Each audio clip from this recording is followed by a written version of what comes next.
Jadi sebenarnya ini adalah hal yang perlu terapis pahami supaya terapis bisa menggunakan teknik yang tepat. Tetapi sebagai klien, klien hanya tidak merasakan apapun selain pikiran yang lebih fokus, lebih rileks, dan kemudian bisa menjawab pertanyaan-pertanyaan dari terapis dan bisa mengikuti bimbingan dari terapis tanpa adanya distorsi dari pikiran sadar.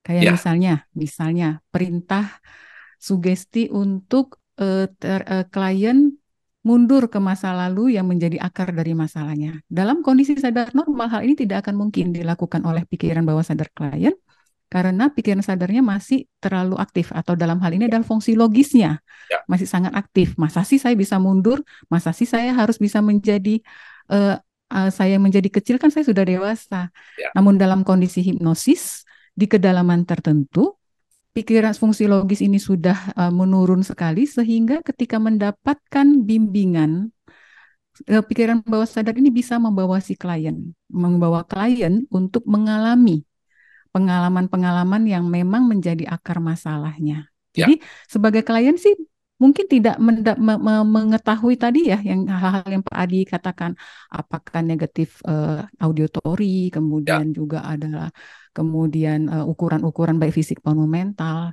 Tidak mengetahui itu justru mengetahui hal ini akan mengganggu menurut betul, saya. betul, Karena klien akan ini saya sudah sampai mana ya, sudah sampai mana ya gitu. Padahal dari sejak awal terapis mulai mematikan lampu pun atau mengganti tata pencahayaan di ruangan, itu sebenarnya terapis sudah mulai membawa klien untuk mengalami kondisi hipnosis. Termasuk ketika terapis mulai mengubah tekanan suaranya, ya. mengubah bahasa tubuhnya. Jadi banyak hal sebenarnya. Jadi intinya sebagai klien mungkin enjoy saja ya Pak Adi ya, cukup nikmati, ikuti flow-nya saja gitu. Ya, seperti gini, seperti orang mau tidur lah ya. Jadi kalau orang mau tidur kan dia tidak perlu mikirkan ini saya sudah tidur belum ya, kapan saya tidur ini ya, kapan saya berpindah dari kondisi sadar ke kondisi tidur ya. Kalau begitu dia tidak akan tidur-tidur itu. Jadi dalam proses terapi itu tentu yang pertama adalah harus cari terapis yang kita percaya, benar gak? Kalau kita nggak percaya Ya. ngapain? Buat apa kita jumpa orang ini? Jadi kita percaya dia, biasanya sih klien-klien itu sudah melakukan yang namanya background checking. Jadi bukan cuma BI checking ini ada background checking. Jadi mereka sudah lihat media sosial si terapisnya, dia belajar di lembaga mana, apa yang ditulis di medsosnya si terapis dan dia merasa cocok, dia klik dan dia pergi ke terapis ini. Nah, saat dia jumpa terapis ini dia perlu percaya dia. Kalau tidak, buat apa jumpa terapis kan? Nah, kalau dia sudah percaya, sudah pasrahkan saja. Seperti kalau kita misalkan kita pergi ke mana ke dokter misalkan. Begitu kita sudah percaya sama dokter ya sudah, pokoknya pasrah saja deh dokter melakukan yang terbaik untuk kita. Kita tahu dia kompeten, dia punya pengalaman yang sangat banyak dan kita tahu hasilnya yang penting bagus. Udah itu aja. Jadi semakin kita menganalisis justru semakin tidak bagus. Karena saat itu kan pikiran sadar kita terus mikir. Ada tuh yang klien-klien dulu dulu ya dulu. Karena saya dulu kan masih belum pengalaman masih kurang. Jadi klien ini sudah masuk sangat dalam. Ya, kalau para terapis pasti akan ngerti. Dia sudah mengalami revivifikasi loh. Dia mengalami ledakan emosi loh. Dia sudah mundur ke usia kecil 5 tahun dan dia cerita apa yang dia alami dan segala macam. Selesai saya terapi, dia bilang apa ke saya? Pak, saya ini masih sadar loh. Waduh, saya bilang, iya betul kamu masih tetap sadar dalam proses terapi ada tetap sadar. Berarti yang bicara ini kan pikiran sadar saya. Nah, di awal-awal saya melakukan terapi, karena saya kurang mengerti, kurang pengalaman, saya tidak memberikan edukasi yang cukup kepada klien saya. Hasilnya apa? Harusnya dia sembuh. Hmm. Tapi karena dia bersikeras bahwa dia masih sadar dalam proses terapi, dia berpikir terapi itu seperti yang di TV itu loh. Jadi orang itu teler, nggak sadar, bisa diperintah yang macam-macam seperti itu. Pikiran sadarnya akhirnya menganulir hasil terapi saya. Keren nggak itu? Jadi dia pulang dari keluar di ruang praktik saya dia sembuh. Dia keluar dari ruang praktik saya, balik lagi masalahnya. Nah, dari situ akhirnya kita memformulasikan, oke, dalam tahap wawancara ini, yang berlangsung biasa 1,5 sampai 2 jam ini, apa saja yang klien perlu tahu. Dan itu yang kita perlu edukasi. Dan tentu yang kita sampaikan kepada klien sebatas yang dia perlu tahu. Ya, hal-hal yang sifatnya teknis itu kita tidak boleh kasih tahu klien. Semakin kita banyak cerita, semakin bingung pikiran klien, semakin tidak bagus itu. Demikian. Ini cerita Pak Adi ini, saya ingat satu satu kasus unik. Kasus uniknya sama seperti itu. Jadi klien ini datang ke saya karena sudah pernah diterapis oleh rekan sejawat kita dan merasa dia tidak masuk ke kondisi, dia tidak masuk lah, kata saya nggak bisa masuk waktu itu Bu, saya masih sadar sekali gitu. Jadi dan dia benar menganulir proses terapinya. Padahal setelah saya bertanya dan klien ini menceritakan, rekan sejawat kita sudah menjalankan protokol dengan sangat baik. Jadi saya tahu prosesnya itu sudah benar.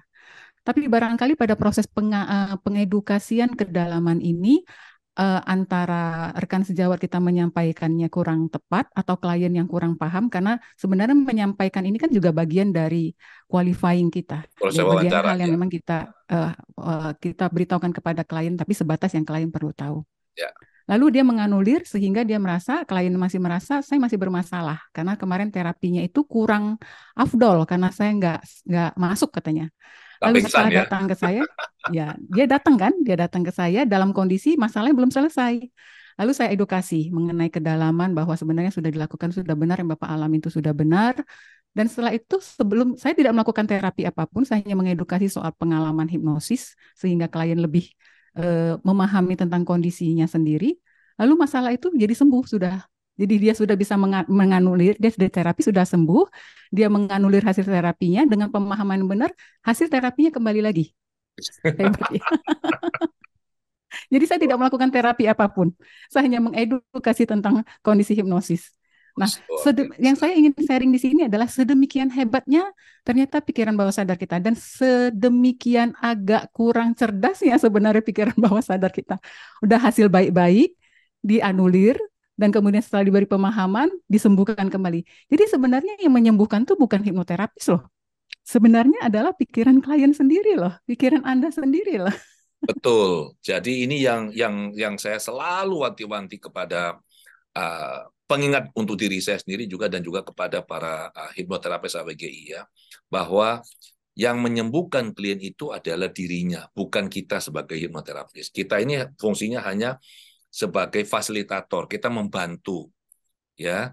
Jadi ada klien itu sudah, wah dia bilang Pak Adi saya ini sudah shopping, wah dia sebut saya ke sini nggak sembuh, dia sebut nama-nama besar, ke sini saya nggak Hmm. sembuh, ke ini saya nggak sembuh, dia sebut ini, sudah banyak lah dia pergi.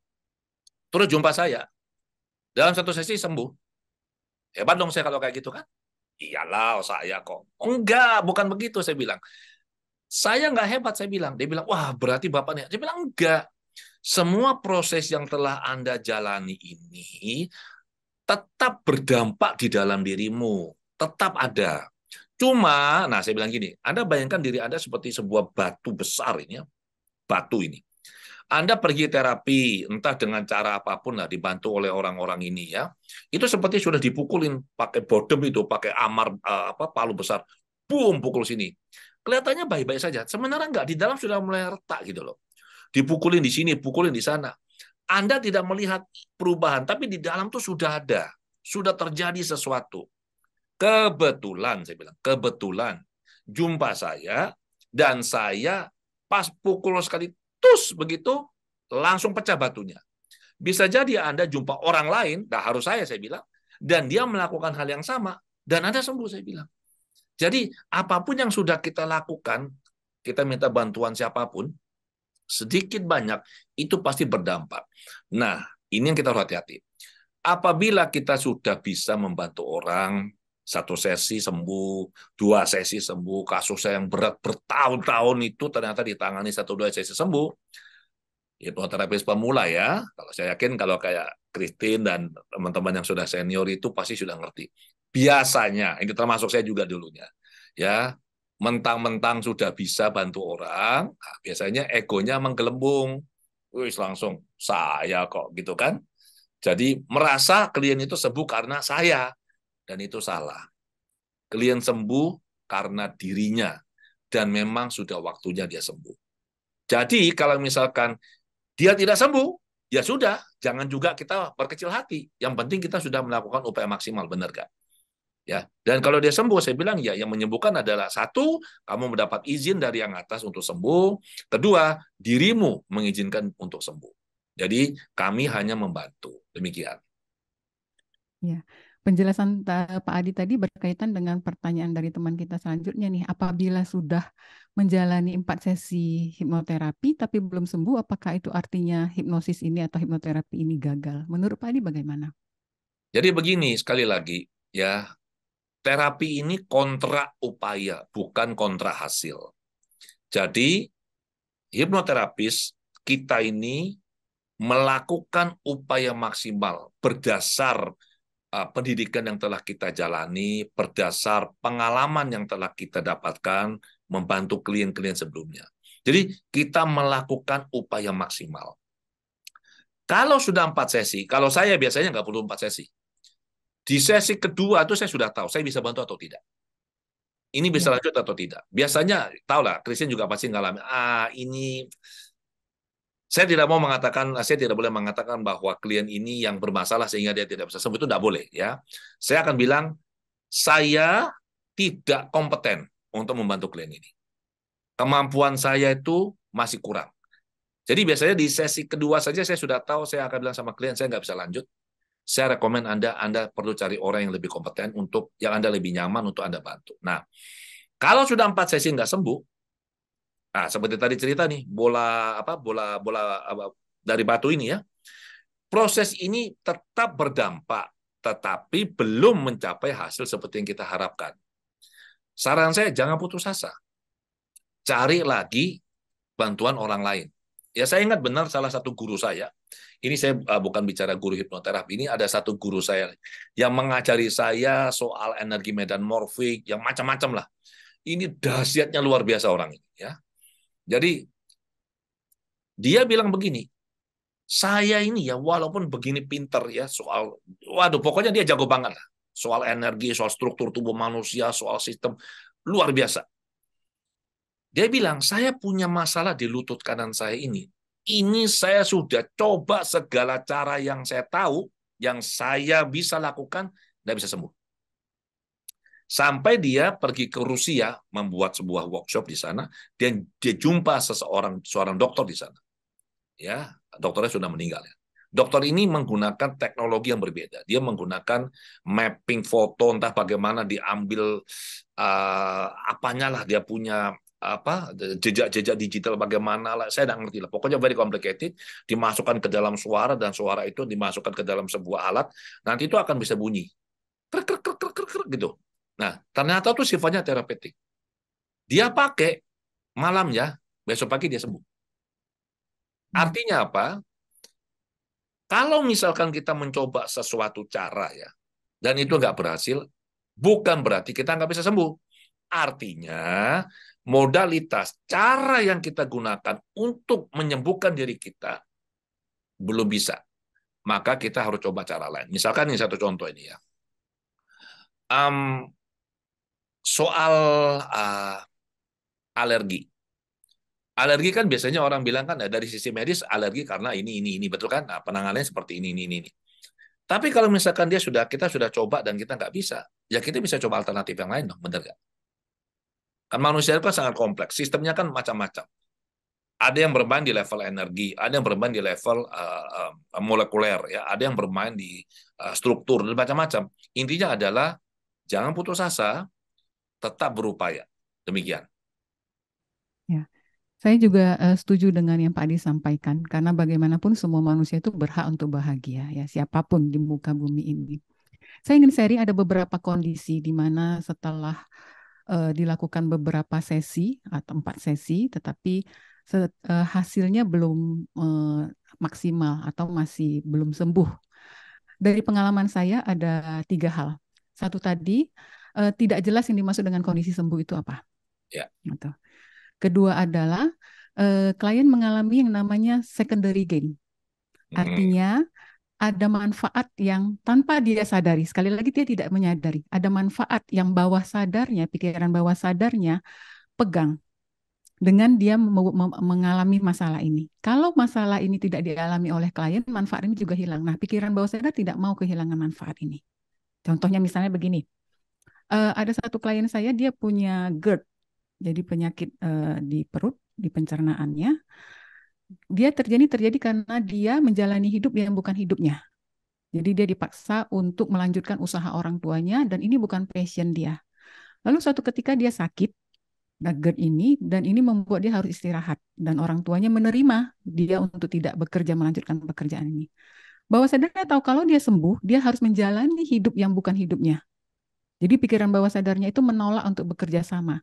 Tapi secara sadar klien ini menderita sekali dan sangat ingin sembuh gitu loh. Ya, Jadi makanya setelah dilakukan bersesi-sesi pun pikiran bawah sadarnya sampai terakhir di negosiasi pun tetap enggan karena ini masalah passion kan. ya, Masalah tujuan hidup. Setiap orang tuh punya kebebasan untuk menentukan tujuan hidupnya. betul. Yang ketiga adalah disebut dengan UPI, unresolved present issue. Ya, Jadi si pemberi stres, pemberi tekanan itu masih ada. Pemberi tekanan ini ada dua, ada dari luar, ada dari dalam. hmm, Banyak sekali orang tidak menyadari bahwa dia sudah mengalami adiksi emosi negatif. ya, Sehingga ketika dia di terapi dan ini hilang, dia nggak nyaman gitu loh. Dia ya, merasa nggak nyaman sehingga bawah sadarnya kembali menarik itu untuk masuk lagi ke dalam. betul. Jadi, nah kalau seperti ini memang di konseling itu diperlukan untuk memberikan wawasan kepada pikiran bawah sadarnya ini loh yang akan terjadi. Setelah ini ya orang tersebut juga harus punya apa sih yang harus saya lakukan setelah ini gitu. Karena kalau Ya, enggak ini akan sulit. Ada satu hal lainnya lagi, ini agak sedikit unik, jarang juga terjadi, tapi ada beberapa kasus ini terjadi bahwa ketika sudah orang ini sudah lama bermasalah, lalu dengan satu sesi terapi atau beberapa sesi masalah ini hilang dan dia menjadi sangat ringan. Dan ini adalah pengalaman baru karena dia sudah terlalu lama hidup nggak nyaman, sekarang hidupnya mulai nyaman gitu. Bawah sadarnya merasa, ih kok aneh ya, kok misalnya sakit kepala, kok migranku hilang, masa sih migranku hilang? Pikiran bawah sadar mendapatkan pertanyaan seperti itu, dia akan merasa begini, oh artinya migran ini sesuatu yang native, sesuatu yang memang harus ada di dalam diri orang ini. Maka meskipun proses terapi sudah dilakukan, karena pikiran bawah sadar ditanya-tanya terus, kok hilang, pikiran bawah sadar menganggap ini harusnya ada, dan dimunculkan kembali. Gitu. Ini kasus sangat jarang, tetapi ada terjadi, Pak Adi. Mungkin Pak Adi juga pernah mengalaminya. saya pernah menulis mengenai ini ya, mengenai yang terakhir kali kasih cerita ini. Jadi orang sudah sembuh, dia bilang, kok bisa ya? Kok mudah ya? Jadi ada satu teman kita, ya klien lah. Jadi dia itu punya fobia ketinggian. Di terapi, sebenarnya bukan di hipnoterapi, di THT, pakai THT teknik kan. Sembuh. Setelah itu dia bingung. Loh kok mudah sekali? Padahal saya ini fobia ketinggian sudah sekian lama. Jadi dia kalau pergi kemana-mana ke tempat tinggi, dia selalu naik tempat-tempat tinggi dan dia lihat ke bawah, dia bilang, aku kok nggak takut ya? Nanti dia pergi mana lagi, dia naik lagi. Loh, aku kok nggak takut ya? Nah, benar bahwa Sadana bilang begini, oh jadi ini kamu perlu merasa takut ya? Kalau nggak takut, berarti nggak benar ini. Itu dimunculin lagi takutnya. Nah, saya memberi nama itu sebagai sindrom Elipo. Jadi itu ada nama tuh Elipo, sindrom Elipo namanya. Terus mengenai unresolved present issue atau UPI, ini kan sekarang sedang berjalan pendidikan hipnoterapis di AWGI angkatan yang ke-34 ya. Ada beberapa dokter ikut. Nah, salah satunya ini dokter yang memang mengurusin ini untuk rehabilitasi lah ya. Nah, dokter ini cerita bahwa ada satu pasien beliau yang menjalani TKR, total knee replacement. Jadi digantilah ini lututnya ini. Sudah diganti, hasilnya harusnya bagus, dicek semuanya perfect, perfecto, bagus banget. Tapi sakit sekali lututnya katanya. 0 sampai 10, sakitnya 10. Dicek loh, dicek beneran. Ini semuanya bagus, harusnya nggak sakit. Tapi tetap sakit. Nah, karena dokter ini sudah dapat edukasi mengenai cara kerja pikiran di kelas hipnoterapi di AWGI, dia mengerti, wow ini sepertinya ini adalah secondary gain ini sepertinya. Diajak diskusi lah si pasien wanita ini ya, sudah agak tua ini. Dan benar, jadi pasien ini merasa kalau dia itu nggak sakit begini, nanti suaminya nggak perhatian. Nah, kalau dia sakit, suaminya perhatian. Ya, akhirnya karena dokter mengerti bahwa ini hanyalah psikosomatis, diciptakan oleh pikirannya si pasien sendiri, langsung diproses. Bayangkan ya, sakit yang tadinya di angka 10 itu langsung turun ke angka 2. Bisa dibilang sudah sangat sangat nyaman dia. Demikian Kristina. Terima kasih atas sharing pengalamannya Pak Adi. Jadi, oh ya, ngomong-ngomong soal UPI nih ya, Unresolved Present Issue, saya mau mengingatkan teman-teman, ini sebentar lagi tahun 2023 berakhir dan mulai tahun 2024 ini kan tahun ini ya, tahun politik ya Pak Adi ya. Jadi Ya, mari bentengi diri kita dengan gejolak-gejolak yang ada di sosial media. Jangan terikut apapun emosi yang diumbar di sana, karena emosi itu meskipun bukan berasal dari diri kita, dari kejadian orang lain, itu tetap mempengaruhi di tubuh kita. Jadi ya, mari melindungi diri kita dari paparan negativitas yang ada di luar, jangan sampai mempengaruhi kita. Ini karena itu termasuk unresolved person issue itu. Sebelum itu selesai, kita juga akan sangat diaduk-aduk benar. emosinya. Jadi harus menjaga diri sendiri. Kita tetap cinta negara kita memberikan suara kita yang terbaik untuk memimpin negeri ini, tapi jangan melibatkan emosi kita sehingga kita nanti tidak bisa jadinya sakit. Karena saya bercermin dari 5 tahun yang lalu, Pak Adi, itu banyak Ya, orang bermasalah hidupnya karena urusan ini, itu kan maksudnya betul. disayangkan sekali ya gitu. Kita tidak bisa kontribusi apapun, tapi malah sakit gara-gara ini. Betul. Saya kemarin 2 hari lalu ya, pada saat saya masih di luar negeri itu, saya mendapat WA dari seorang sahabat saya ya. Jadi ini bukan orang sembarangan ya. Jadi sahabat saya ini cerita, Pak, ada waktu nggak kita diskusi nih mengenai situasi yang terjadi di negara kita saat ini? Saya bilang, waduh ini sudah bicara politik, ini seru nih. Saya bilang, ya oke lah, boleh, boleh. Kemudian kita bertemu lewat Zoom dan beliau cerita banyak hal lah. Dan beliau tanya saya bilang sama yang tadi Christine baru sampaikan. Dia bilang bagaimana menurut Pak Adi? Saya bilang, ya saya concern Pak dengan apapun yang terjadi. Tapi satu, saya tidak mau mengumbar ini di media sosial, karena ini adalah ranah privat saya. Ya apapun keputusan saya dalam pilihan politik itu adalah keputusan saya sifatnya privat. Yang kedua, karena saya nggak bisa, saya tidak dalam posisi atau situasi yang bisa mengubah ini, ya maka yang saya bisa lakukan adalah saya menjaga ini ketenangan pikiran dan kedamaian hati saya. Jadi saya bilang saya pernah buat video mengenai level energi ya, udah lama itu berapa tahun yang lalu, dan di situ kan dinyatakan, ini saya mau mengutip dari David Hawkins kan, jadi orang yang misalkan dia berada pada level energi 10⁻700, maka dia bisa menetralisir sekian banyak orang yang level energinya 10⁻110 misalkan, atau 150. Jadi kalau kita menjaga vibrasi kita positif, maka kita bisa memberikan dampak positif pada lingkungan. Jadi itu yang perlu kita perhatikan. Sedikit tambahan mengenai unresolved present issue.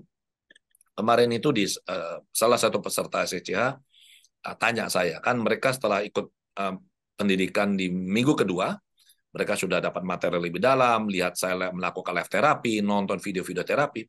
Setelahnya kan dapat tugas praktek kepada minimal 5 klien. Nah dia bilang, Pak, saya punya satu teman, seorang wanita, anaknya 4. Oke, ya masih muda nih. Dia ini suka marah sama anaknya. Oke, terus dia minta saya terapi supaya dia tidak marah-marah. Terus sebelum saya jawab, dia tambahkan lagi begini. Teman saya ini Pak, orangnya itu tidak mau punya asisten rumah tangga dan tidak mau pakai babysitter. Jadi dia mau mengurus rumah tangganya, semua anak-anaknya, rumahnya itu sendiri. Itu bagaimana Pak saya menerapi dia? Saya bilang nggak usah diterapi. Loh, Pak, ini kan butuh dibantu. Saya bilang, kalau kamu mau terapi dia, ya, yang harus diterapi adalah mengapa dia tidak mau, padahal dia mampu secara finansial ya, meminta bantuan asisten rumah tangga atau babysitter lah. Udahlah, satu lah paling tidak ada di rumah untuk membantu dia. Ya soalnya dia kasih alasan. Saya bilang begini loh, ini unresolved present issue. Kalau Anda bantu dia sekarang, Anda bisa terapi dia, dan dia pikir yang tenang, damai. Pertanyaan saya, nanti beberapa hari kemudian dia capek lagi nggak? Oh pasti. Ngurus rumah tangga, ngurus 4 anak, 5 anaknya ya, suaminya termasuk anak yang pertama sekali ya. Dia bilang, ngurus 5 orang loh. Terus kapan dia ada waktu untuk dirinya dia? Kapan dia istirahat? Nggak bisa. Kalau dia sudah lelah sekali, ya, sudah capek sekali, itu pasti secara defaultnya kita itu orang mudah marah. Nah, terus apa yang mau kita lakukan? Jadi dia bilang bagaimana? Saya bilang, saya tidak rekomen ada terapi orang ini. Ya, marahnya lu ya. Justru kalau mau terapilah kenapa dia tidak percaya sama asisten rumah tangga. Jadi itu caranya kita melihat situasi dan kondisi klien. Jadi tidak bisa klien itu bilang, saya punya masalah ini, oke saya terapi, nggak bisa. Kita juga harus cukup cerdas untuk bisa membantu klien merumuskan masalahnya. Demikian, Christine. Jadi masalah marah-marah itu enggak, sebenarnya bukan sesuatu yang sulit untuk diterapi dari pengalaman. Eh, Satu, karena tadi lelah, ya. Kedua, karena orang yang marah itu biasanya orang yang tersakiti. Ya. Jadi dia cenderung menyakiti orang lain juga. Yang ketiga adalah orang yang kurang cinta. Tapi sebenarnya cinta yang dia inginkan itu bukanlah dari orang lain, tapi dari dirinya sendiri. Hmm. Dia kurang mencintai dirinya sendiri, tidak memberikan dirinya ketenangan, ya, dan tidak membela dirinya gitu. Kalau apalagi untuk profesi yang full time mother atau ibu rumah tangga full time, itu sekali ambil cuti, harus ambil cuti, ya. Nanti suaminya Oke. stres nanti. Ini saya menjawab pertanyaan-pertanyaan yang bisa dijawab dengan singkat dulu. Ada di kolom chat bertanya tentang modul DHAT teknik bisa dapat di mana? Boleh dipesan di dehat.or.id. Di website itu ada bagian produk, jadi teman-teman bisa klik di bagian produk itu untuk mendapatkannya. Kemudian Bu Christine praktek di mana? Kalau saya di Jakarta itu di Rumah Insan Mulia di Jalan Pluit. Kalau di Medan itu di Rumah Sejahtera di Jalan Bintang. Silahkan kunjungi Instagram masing-masing. Nanti teman-teman akan diarahkan ke nomor admin yang tertera di sana. Juga ada, kalau Anda mencari terapis lain, ya, di sana juga di dua klinik ini juga, di dua tempat terapi ini juga ada, dan juga di I Love Me yang di Serpong ya Pak, di Gading Serpong ya. Itu juga ada, jadi teman-teman. Dan itu semua adalah lulusan dari Adiwi Gunawan Institute. Nah, ini pertanyaan ini yang sering ditanyakan, termasuk juga kasus yang saya tangani belakangan ini, yaitu bisakah hipnoterapi menerapi klien yang tidak tahu kalau dia itu sumber masalah dan dia tidak mau diterapi? Bisa nggak sih dipaksa datang ke tempat terapi terus kayak terapis lah yang ngerjain gimana lah caranya supaya orang ini berubah gitu? Bisa nggak Pak Adi?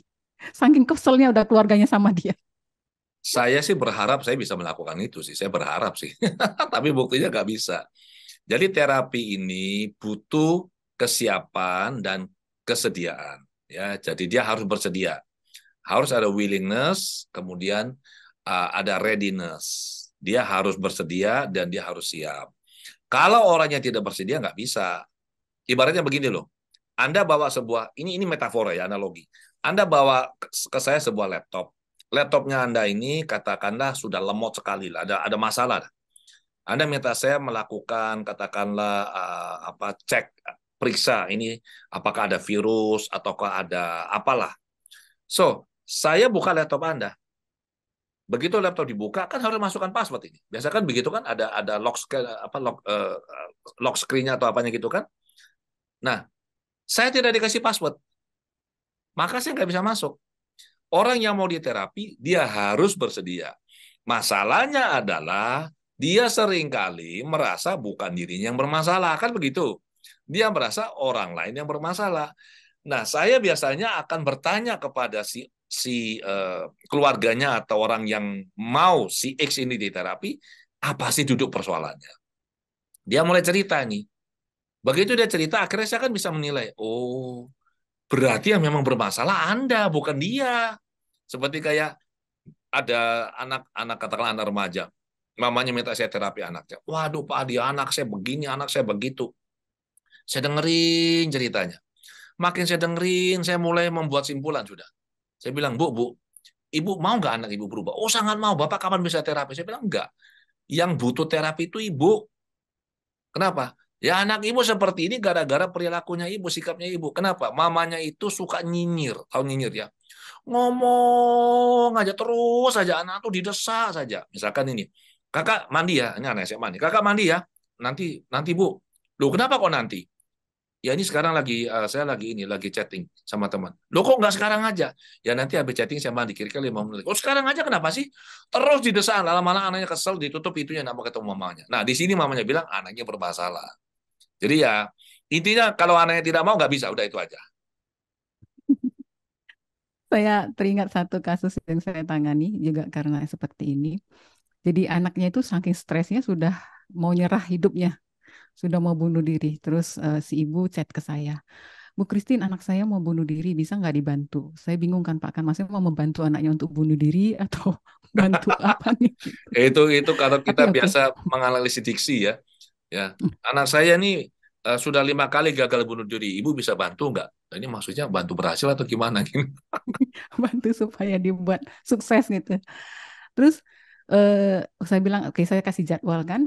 Terus ibunya bilang, oh ya Bu, tolong juga ya, ini ada beberapa link video, Ibu tonton deh, nanti setelah itu Ibu nasihati anak saya sesuai dengan video ini. Saya mengatakan, Ibu, pantesan anak Ibu mau bunuh diri. Ini mamanya itu pakai apa titip ya, jadi titip terapi gitu loh, Iya, kayak titip barang ya, terus nggak boleh. terapisnya disuruh nonton video dulu dong gitu.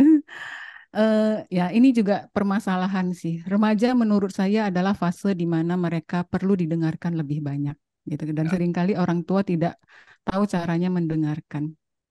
Jadi nanti kita mungkin khusus satu sesi kita bahas tentang remaja ya Pak Adi, karena ya, ini cukup menjadi kendala banyak orang bagaimana mengasuh remaja dan eh, anak yang beranjak dewasa gitu. bisa. Nanti teman-teman boleh kasih masukan. Ini sedikit intermezzo ya Pak Adi ya.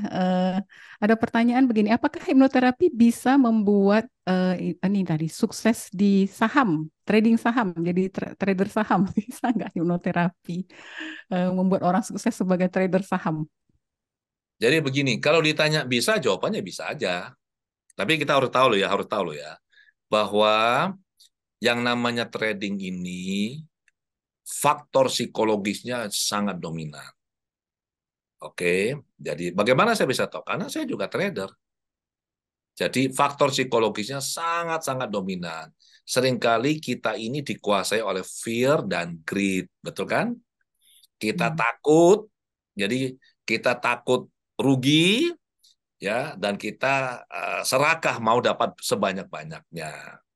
Nah, dari pengalaman saya pernah nangani beberapa orang klien yang juga seorang trader ya.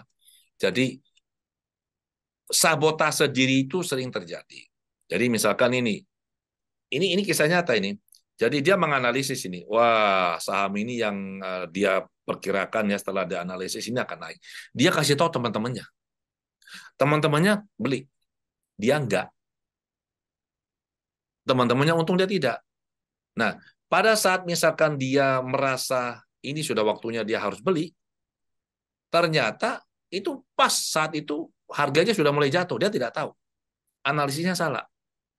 Teman saya cerita ini ya. Jadi berapa waktu lalu dia juga juga trading ya. Ini bicara saham di luar negeri ya. Dia trading. Saat itu memang moodnya lagi nggak bagus. Dia biasanya itu analisisnya tajam dan hasilnya sangat bagus ya. Dia analisisnya salah, bahkan bisa salah klik, gila nggak? Jadi misalkan buy jadi sell, sell jadi buy. Itu portofolionya itu tergerus sampai sekitar 70-an% dalam waktu hanya nggak sampai 1 minggu. Jadi luar biasa nggak? Nah, kalau misalkan ditanya apakah bisa, hipnoterapi ini hanya membantu dari aspek emosinya. Ya, akan tetapi juga ada tetapinya. Setelah orang itu tenang, dia sudah nyaman, ya blocking atau sabotase diri sudah diatasi, tentu harus punya apa? Skill yang benar. Belajarlah pada orang yang memang kompeten untuk mengajarkan trading ini. Jadi ini harus dikombinasikan antara sebuah skill di bidang trading dengan psikologinya harus bagus. Kalau enggak, pasti babak belur. Dan kalau orang trading itu katakanlah jumlahnya tuh masih tidak banyak, angkanya, dibandingkan dia trading dengan jumlah yang sangat besar, itu psikologinya berbeda lagi tuh. Jadi ini bisa, cuma itu butuh butuh pendalaman ya. Jadi jawaban singkatnya ini bisa untuk blocking itu bisa.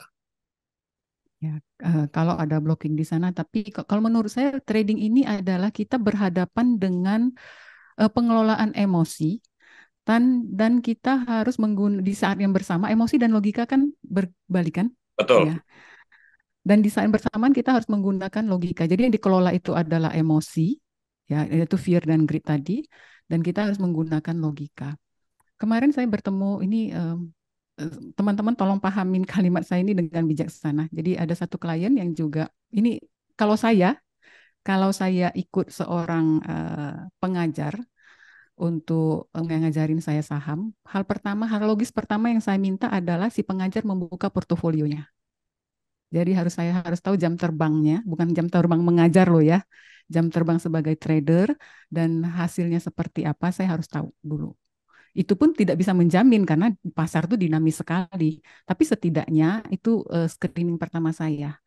Karena bagaimanapun kalau pengalamannya misalnya 10 tahun, 5 tahun atau 15 tahun dan portofolio rata-ratanya itu baik dan artinya dia adalah mentor yang tepat. Tapi kalau nggak berani buka portofolio, kita sudah harus mulai curiga tuh. Itu screening logis pertama saya nih, ya. Jadi selain tadi pengelolaan emosi, saya setuju sekali. Satu klien saya seorang trader 15 tahun Pak Adi, dan dia mengatakan begini, dari pengalaman saya 15 tahun ini saking ciamiknya, dia sampai diblok sama broker. Hmm. Jadi broker tuh ngeblok dia karena dia untung terus gitu loh. Jadi broker ini kan rugi kan. Ada broker kan yang memang dia tidak mendapatkan dari komisi, tapi dia memang mendapatkan dari kerugian dari si trader. Sampai dia diblok oleh beberapa broker karena ini sangat bagus sekali.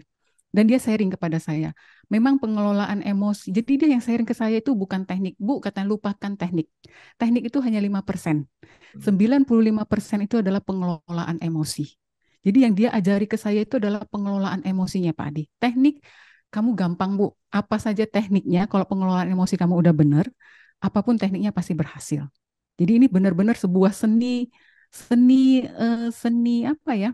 Sebuah seni sih menurut saya, seni pengelolaan emosi gitu. Jadi silakan yang teman-teman yang fokus pada trading, mari kelola emosinya yang mendominasi 95% tadi, mirip dengan besaran pikiran bawah sadar ya Pak Adi ya.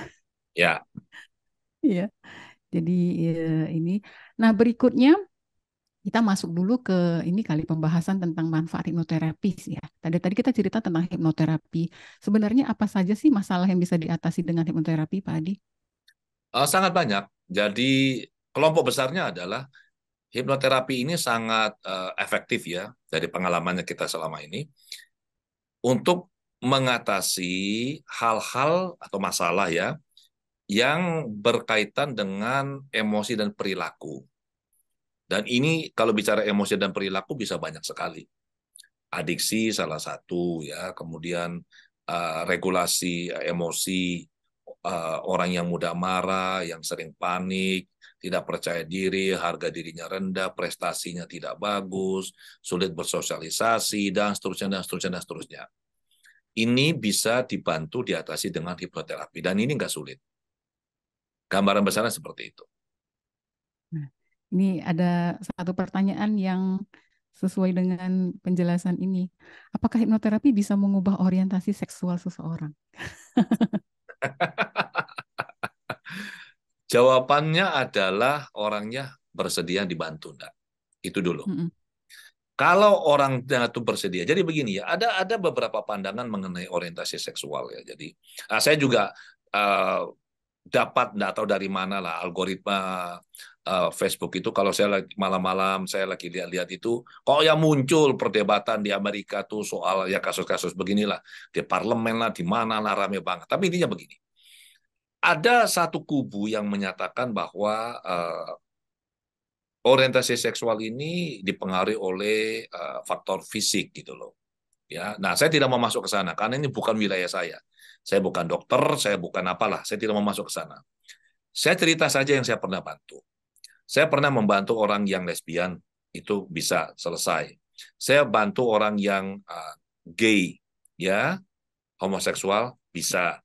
Saya bantu yang biseksual, bisa. Bahkan saya bantu juga yang sudah mau operasi kelamin loh. Dia datang jumpa saya sebagai dia meminta second opinion.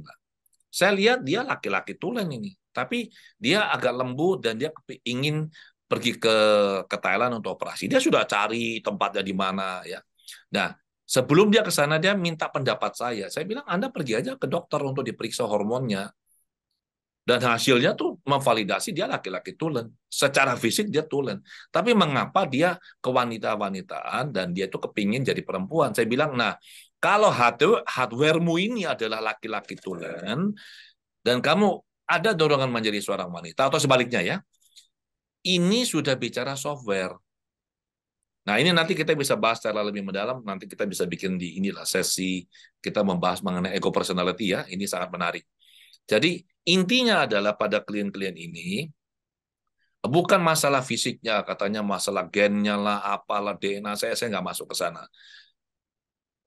Laki-laki yang suka sama laki-laki yang lain, itu sering kali terjadi adalah pada saat dia kecil itu, dia tidak punya figur ayah. Jadi dia merindukan figur ayah. Ya, dan dia jumpa orang yang bisa memberikan dia perhatian, dan akhirnya dia mau dekat sama orang ini, dan dia membarter dengan seks. Itu salah satu. Oke. Nah, ada lagi yang misalkan dia ini seorang wanita yang kepingin jadi laki-laki karena dia ditolak pada saat dia masih kecil. Begitu lahir, dikasih tahu ke bapaknya, ini anak perempuan, selamat ya bapak punya anak perempuan yang cantik. Bapaknya tidak mau menerima dia karena bapaknya berharap dia adalah anak laki-laki. So, fisiknya itu adalah normal, tapi softwarenya itu yang mengalami distorsi. Nah, untuk itu bisa kita kita bisa otak-atik itu. Asal orangnya bersedia. Dan saya yakin Ketsin juga pernah nangani kasus-kasus seperti ini. Intinya itu bisa, dan ini nggak sulit sebenarnya. Demikian. Ya, dan harus keluar dari lingkungan tempat di mana dia diimprint. Ya, Ya, dia diimprint. Jadi karena lingkungan ini juga penting, karena lingkungan ini mengimprint dia bahwa dia berbeda dan dia percaya itu berbeda. Saya mendapatkan kasus ini menjadi agak rame setelah ini Pak Adi, setelah anak-anak ini untuk remaja ya, remaja SMP, SMA, setelah mereka selesai sekolah-sekolah online tuh loh, gitu. Jadi di online itu interaksi terhadap gawai itu intens sekali, di mana anak-anak ini kesepian ternyata. Karena hmm, orang tua juga sibuk, terus kemudian mereka melampiaskan kesepian mereka berinteraksi terlalu intens dengan gawai, dan di gawai ini mereka bertemu dengan komunitas-komunitas seperti ini, ya, dan mereka diterima di sana. ya, Ketika mereka mengeluhkan kenapa aku berbeda ya, dan kemudian mendapatkan masukan-masukan atau komentar-komentar yang membuat dia sulit untuk tidak percaya bahwa dia adalah demikian. Sehingga setelah itu mereka memberanikan diri untuk ngomong pada orang tua bahwa dia punya orientasi seksual yang berbeda. Jadi banyak sekali kami mendapatkan kasus-kasus demikian. Jadi hati-hati untuk Bapak Ibu.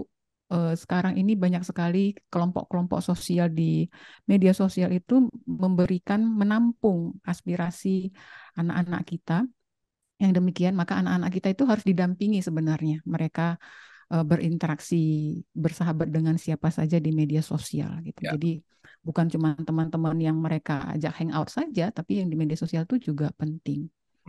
Nah, Yang, untuk teman-teman yang bertanyaan, ya silakan Pak Adi, ada mau Pak Adi tambahkan? yang saya ingin tambahkan satu hal adalah posisi kami sebagai hipnoterapis ini adalah dalam posisi yang netral ya. Jadi saya pernah jumpa seorang klien dan dia datang ke saya, dia diminta datangin dulu ya, dulu sekali nih. Waktu saya baru mulai praktek. Jadi dia diminta oleh tantenya, saya kenal tantenya. Sudah dewasa nih datang ke saya dan dia cerita situasinya dia, dan dia bilang bahwa dia adalah seorang gay. Saya bilang, "Iya, so?" Dia bilang, "Kalau menurut Pak Adi bagaimana?" Saya bilang, "Saya tidak dalam posisi memberikan pendapat saya.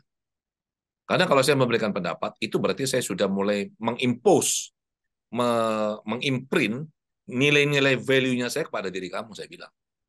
"Saya punya pandangan mengenai ini. Tapi kalau kamu sebagai klien saya tanya, kamu nyaman nggak dengan situasi ini?" Dia bilang, "Ya saya nyaman saja." Oke, menurut kamu mau berubah nggak? Dia bilang, "Buat apa saya berubah? Saya sudah happy." Nah, kalau itu pilihan kamu, ya silakan dijalani. Baik buruk, terserah penilaian orang. Kalau itu keputusan kamu, ya sudah. Saya tidak berhak untuk mengubah kamu. Saya hanya akan membantu sebatas yang kamu izinkan dan kamu butuhkan. Demikian. Oke, silakan Kesin. Jadi kita bukan netizen ya. Kalau netizen tuh bisa berkomentar begini Pak Adi. Karena Tuhan tuh menciptakan Adam dan Hawa bukan Adam dan Udin. Memang susah Eh, ini, memang susah ini. Kita tidak iya. akan masuk ke sana. Kita harus bijaksana lah dalam banyak hal. Kedekatan keluarga itu menjadi poin penting untuk anak-anak dalam bertumbuh dan berkembang dan memahami dirinya sendiri. Ya, Orang tua di tengah kesibukan kita, kita harus bisa memberikan waktu kepada anak karena kita nggak bisa menyerahkan pendidikan anak kita pada internet. Karena di yes, internet itu banyak sekali hal dan anak-anak kita bisa salah mengambil pengetahuan. betul. Ini ada beberapa pertanyaan di kolom komentar berhubungan dengan ego personality. Saya skip dulu karena nanti ke depannya di waktu yang akan datang kami akan membawakan topik tentang ego personality. Jadi kita Khusus akan mengenai bahas itu. tuntas lagi nih Ya, tentang ego personality. Ini menarik. Jadi pastikan teman-teman nanti ikut hadir di topik yang tersebut. Ini ada pertanyaan dari Ibu Noviani, saya bacakan Pak Adi. Untuk proses penyembuhan satu masalah, apakah mungkin dalam proses penyembuhan malah bisa mengatasi dua masalah? Misal ingin menyembuhkan marah, apakah mungkin menyembuhkan pula misal marah plus insecure? Gitu. Silakan Pak Adi. jawabannya sangat mungkin, karena biasanya itu ada keterhubungan antara satu dengan yang lain. Makanya, misalkan ini ada orang yang mudah marah, dia misalkan perasaan dirinya tuh tidak berharga, misalkan kayak begitu ya, atau dia merasa sulit berinteraksi secara sosial. Nah, bisa jadi ya yang menjadi uh, akar atau landasan dari semua situasi ini adalah perasaan diri tidak berharganya dia. Nah, kalau ini kita selesaikan, ini akan berdampak kepada yang lain-lain.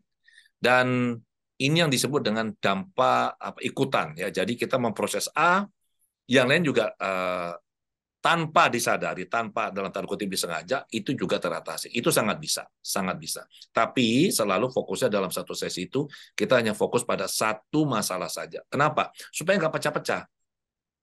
Karena kalau kita fokus pada dua, itu pikiran bawah sadar itu akan mulai pecah ini. Ini mau yang mana yang kita proses ini? Ya, terapisnya juga akan tidak fokus.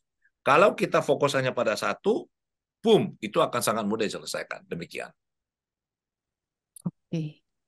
Eh, jadi ini memungkinkan ya. Mudah-mudahan Anda itu namanya buy one get one free Pak Adi.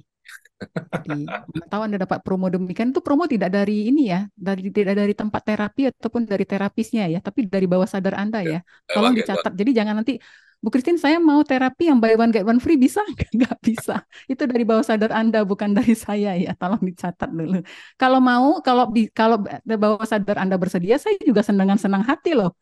Buy one get two, buy one get three gitu ya. Betul. Oke, ini ada satu pengalaman dari teman-teman kita Pak Adi. Jadi pernah mengikuti pelatihan merilekskan pikiran lah dengan musik ya seperti kondisi meditatif begitu, pikirannya tenang. Tapi nggak lama kemudian dia merasakan perasaan atau emosi negatif menjadi sedih dan kemudian mulai nangis dan nggak bisa dikendalikan. Sebenarnya hal ini bahaya nggak sih menurut hipnoterapi? Oke, sebelum saya menjawab itu, kenapa ini bisa terjadi? Ini yang penting dijawab ya. Hmm. Jadi kondisi hipnosis, kondisi meditatif, kondisi pikiran yang rileks itu sebenarnya kurang-kurang lebih sama. Ya, tidak persis sama, tapi kurang-kurang lebih sama lah ya. Kalau kita bicara gelombang otaknya itu ya kurang-kurang lebih sama. Nah, saat seseorang ada beberapa faktor penyebab kenapa orang itu malah nangis sedih gara-gara dengar musik. Musik ini bisa menjadi anchor atau jangkar. Jadi bisa saja misalkan waktu dia kecil atau remaja atau di salah satu momen kehidupannya dia, waktu dia mengalami suatu kondisi yang tidak baik, trauma atau kondisi sedih yang mendalam, musik itu dia dengarkan atau ada di latar belakangnya dia.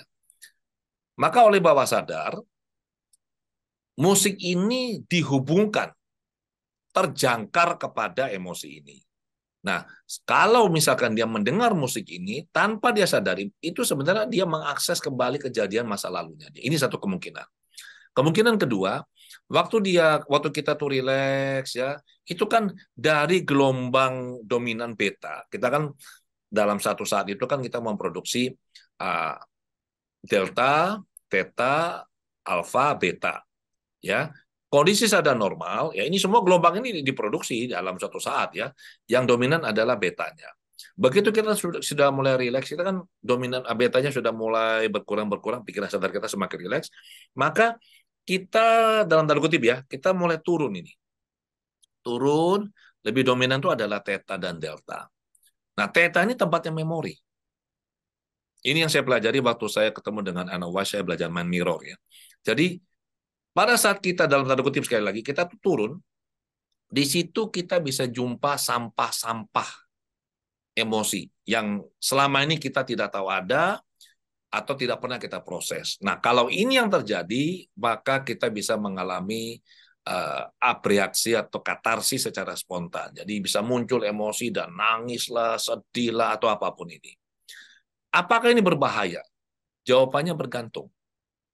Apabila ini sangat intens dan tidak bisa diproses dengan baik, ini bisa berdampak buruk. Misalnya, orang ini ada sakit asma, ada tekanan darah tinggi, ya, dia pasca stroke atau semacam itulah, yang ada masalah di fisik. Nah, emosi ini kan bergejolak dan membuat perubahan pada dirinya dia, benar nggak? Ya, ini bisa berdampak. Apabila misalkan orang itu mengalami emosi intens ini, tetapi dia bisa difasilitasi, bisa diproses, keluarlah emosinya sehingga terjadi rilis, maka ini sangat terapeutik.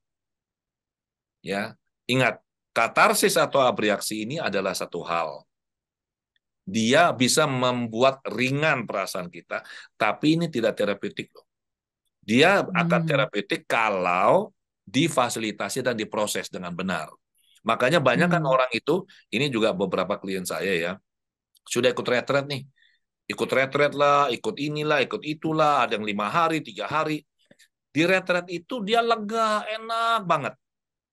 2 minggu, 3 minggu kemudian mulai lagi nggak nyaman dia. Mengapa? Nah, ibaratnya saya kasih analoginya, ini seperti panci presto yang ada api besar di bawahnya, dan tekanan dalam panci ini begitu tinggi sehingga akhirnya keluarlah uap dari ini, dari katupnya yang di atas itu. Psh.